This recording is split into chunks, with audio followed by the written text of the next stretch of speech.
చిన్న ఇంజెక్షన్ ద్వారా మోకాలు మరియు నడుము నొప్పులకు దీర్ఘకాలిక పరిష్కారం. డాక్టర్ ప్రకాష్ గుడిపూడి. సంప్రదించండి. Allied's pain and pain management centre, Hyderabad. అందరికీ నమస్కారం. ప్రజాస్వామ్యం, పరిపాలన.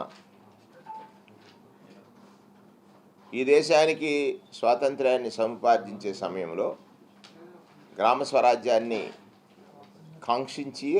ఆకాంక్షించినటువంటి మహానుభావుడు పూజ్య బాబూజీ. ఈ దేశంలో అసమానతలు ఉన్నాయని, అసమానతలు తొలగి సమానత్వమే ఈ దేశ సౌభాతృత్వమని ఆశించినటువంటి మహనీయుడు బాబాసాహెబ్ అంబేద్కర్. ప్రపంచ మేధావిగా పలు దేశాలు ఆదర్శంగా తీసుకునేటట్టు నాడు స్వాతంత్రాన్ని మనకిచ్చే సమయంలో బ్రిటిష్ వారు చేసిన హేళనకి విరుద్ధంగా, అంటే ఈ దేశంలో భిన్న కులాలు, భిన్న మతాలు ఉన్నాయి, స్వాతంత్ర్యం ఇచ్చినప్పటికీ కూడా అది నిలవదు అనేటువంటి కామెంట్ చేశారు వాళ్ళు. 77 ఏళ్ల స్వాతంత్ర్యంలో 73 ఏళ్ళు ఒక రకంగా పాలన సాగితే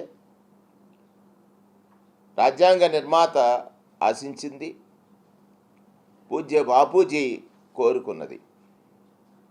ఈ దేశం గ్రామీణ ప్రాంతాలతో నిండి ఉందని, గ్రామీణ భారత నిర్మాణాన్ని ఆకాంక్షించినటువంటి బాపూజీ కలల్ని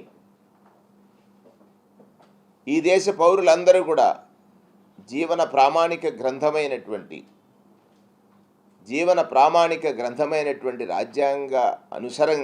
రాజ్యాంగాన్ని అనుసరించి జీవించాలని ఆకాంక్షించినటువంటి బాబాసాహెబ్ అంబేద్కర్ గారి యొక్క రాజ్యాంగ స్ఫూర్తి, ఆయన ఆకాంక్షించిన ఈ దేశ సంపద సంపన్నుడి చేతిలోనే కాదు, సామాన్యుడి చేతికి చేరాలి, అది నిజమైన పరిపాలన అని వారు ఏదైతే కాంక్షించారో ఆ దశగా గడచిన 4 సంవత్సరాల 8 మాసాల కాలం పరిపాలన సాగింది. రాజకీయ వ్యవస్థ పట్ల ఈ దేశ పౌరుల్లో ఆంధ్రప్రదేశ్ రాష్ట్ర పౌరులకి, ప్రత్యేకంగా ఆంధ్రప్రదేశ్ రాష్ట్ర పౌరులకి విపరీతమైనటువంటి నమ్మకం, గౌరవం, అభిమానం, ప్రేమ, పట్టుదల ఇవన్నీ పెరిగాయి. కారణం, రాజ్యాంగబద్ధంగా పాలన సాగినప్పుడు పౌరులందరూ కూడా సంతోషంగా ఉంటారు, వారి యొక్క అభిమానాన్ని చాటుతారు. అందుకే కదా 5 సంవత్సరాలకు ఒక మారు ఎన్నికలు ఈ దేశంలో జరగాలని నాడు రాజ్యాంగ నిర్మాత బాబాసాహెబ్ అంబేద్కర్ గారు ఆలోచన చేశారు. న్యాయ వ్యవస్థ, పరిపాలనా వ్యవస్థ, దానితో పాటు లెజిస్లేటరీ అండ్ ఎగ్జిక్యూటివ్ అంటే అధికార వ్యవస్థ, దానిని ప్రశ్నించడానికి 4వ వ్యవస్థే ఈ మీడియా వ్యవస్థ. ఈ 4 వ్యవస్థలు సక్రమంగా పనిచేస్తేనే ప్రజలకు మంచి జరుగుతుందని నమ్మారు రాజ్యాంగ రచనలో బాబాసాహెబ్ అంబేద్కర్ గారు. 73 ఏళ్ల స్వాతంత్ర్యానంతరం ఈ దేశంలో అసమానతలు కానీ, సంపన్నులే అతి సంపన్నులుగా మారే పరిస్థితులు కానీ, సంపన్నులే అతి సంపన్నులుగా మారే పరిస్థితులు కానీ, పేదరికంలో ఉన్నవారు మరింత పేదలుగా జీవనం గడిపేటువంటి ఒక దుస్థితి కానీ గమనించినటువంటి మొట్టమొదటి నాయకుడు నాడు రాజశేఖర్ రెడ్డి, ఈనాడు జగన్మోహన్ రెడ్డి. తాను ఒక సుదీర్ఘ పాదయాత్ర, తపస్సు మాదిరిగా ప్రజల కష్టాలు తెలుసుకోవడం కోసం 3648 కిలోమీటర్లు ఎండ, వాన, రాయి, రప్ప, దుమ్మి, ధూళి ఇవేమీ కానరాలేదు. ప్రజల కష్టాలే తన కళ్ళకు కనపడ్డాయి. ఆ కష్టాల పరిష్కారాలు తన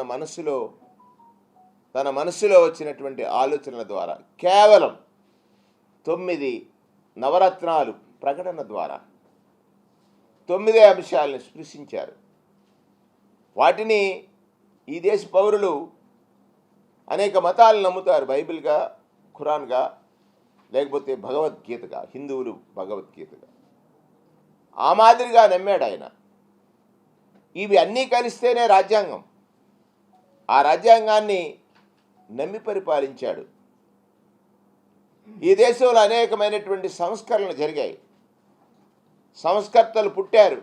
సంస్కర్తల ఆలోచనల్ని వారు పుస్తక నిక్షిప్తం చేశారు. అందులో ప్రథముడు మహాత్మా జ్యోతిరావు పూలే. స్త్రీలకు విద్య కావాలని ఆలోచించినటువంటి వ్యక్తి. బాబాసాహెబ్ అంబేద్కర్ ఏ నిమ్న జాతులైతే ఉన్నాయో, ఈ సమాజం చేత చిన్నగా చూడబడుతున్నటువంటి జాతులది, వారికి విద్య అనేటువంటి ఆయుధం అందిస్తే వారందరితో పాటు సమానంగా జీవించగలరని నాడు ఒక సందేశం ఇచ్చాడు బాబాసాహెబ్ అంబేద్కర్. అది అందిందా? లేదు కదా. ప్రభుత్వ పాఠశాలల్లో మౌలిక వసతులు లేక, ప్రభుత్వ పాఠశాలల్లో చదివిస్తే మా పిల్లలకు చదువు రాదని, లేదా మా పిల్లలు విజ్ఞానవంతులు కారని సామాన్యుడు, సంపన్నుడు నమ్మాడు. సంపన్నుడు కార్పొరేట్ విద్య కోసం తహతాలాడాడు, పరుగులు తీశాడు. తనకున్నటువంటి ఆస్తులను కుదవపెట్టాడా, అమ్మాడా? విద్యను అందించడం ద్వారా విదేశాల్లో, ఈ దేశంలో 10-15 వేలు సంపాదించేవాడు 1,10 లక్షలు సంపాదించే స్థితికి చేరాడు. సామాన్యుడికి కూడా కోరిక ఉంది, పేదవాడికి కూడా కోరిక ఉంది, పేద తల్లిదండ్రులకు కోరిక ఉంది, కానీ తీరలేదు. ఫీజు రియంబర్స్మెంట్ వచ్చే వరకు, ఫీజు రియంబర్స్మెంట్ రాజశేఖర రెడ్డి గారు ప్రవేశపెట్టే వరకు ఈ రాష్ట్రంలో ఏ బీసీ బిడ్డ ఇంజనీర్ కాలేకపోయాడు. ఏ బీసీ బిడ్డ డాక్టర్ చదవాలని ఆలోచన చేయలేకపోయాడు. కారణం పేదరికం. రాజశేఖర తండ్రి మొదలుపెట్టినటువంటి దాన్ని కొనసాగించుతూ ఇవాళ 25 లక్షల ఆరోగ్యశ్రీ కార్డు ఇవ్వడమే కాకుండా పేదరికానికి చికిత్స